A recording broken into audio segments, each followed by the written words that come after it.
This is the Padua Podcast Network. Running a Fever, episode 268. Shattering the Yo-Yo. Delusion of Diligence.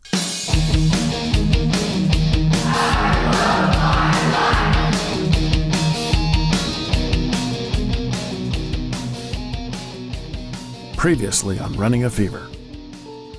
I've lost 39 pounds. The weight loss is not obviously due to exercise, at least not that alone. I've been on a pretty aggressive diet, probably 600 calories a day, something like that. So 5 weeks I've lost 40 pounds. That's about 8 pounds a week, roughly speaking, because it's actually 39. And my goal is to do 5 pounds a week, which is 60 pounds total.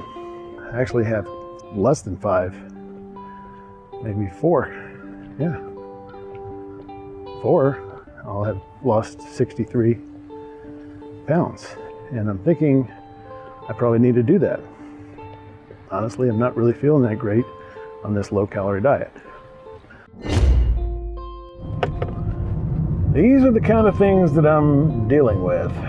So I probably need to change my diet. I think I've been a little more irritable and maybe not sleeping as well.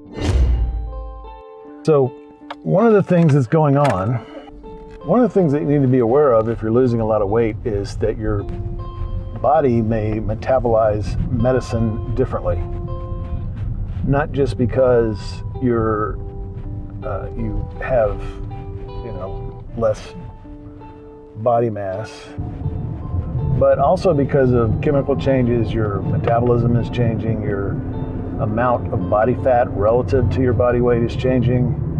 So I would recommend to be aware of your symptoms and maybe talk to your doctor if you have an opportunity to see if that's the case and you need to adjust your medication. So I may have this going on. I've got some symptoms that may be due to that, maybe due to something else, but either one is definitely a cause to see my doctor, and I'm going to try to do that next week.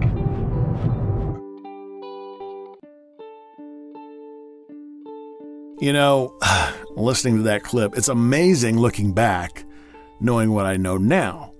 Now, I didn't include this cut, but I also made a comment in this episode, "You'll never see me wear less than this." It was because I was embarrassed about my body.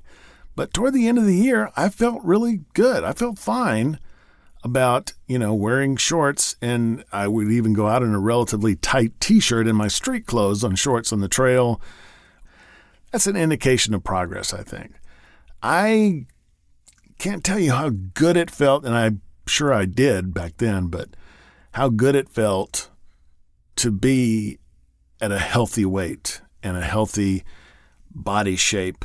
It felt so good. I feel terrible now, and it's one of the things that's motivating me now is to feel better about my body. Another thing I said is that measurement is great for progress. Something that I'm not really doing now is kind of hoping that I could just, let the way my body feels, the fit of my clothes and that sort of thing be an indication, but it just doesn't move that fast, and I probably need to get some hard measurements, some numbers to deal with, to look at and guide my progress. And maybe the most important thing here is that if you listen to the previous episode compared with this one, these problems are all coming to a head. I'd previously thought in my head I was being patient and moderate, but I was literally starving and damaging my health. It's all about point of view. Knowledge is good, and unfortunately sometimes it comes at a cost. So I hope you, like I, have learned something from this episode, and if you have the fever, then keep it, and if you don't have the fever, catch it, and I'll talk to you next time on Running a Fever.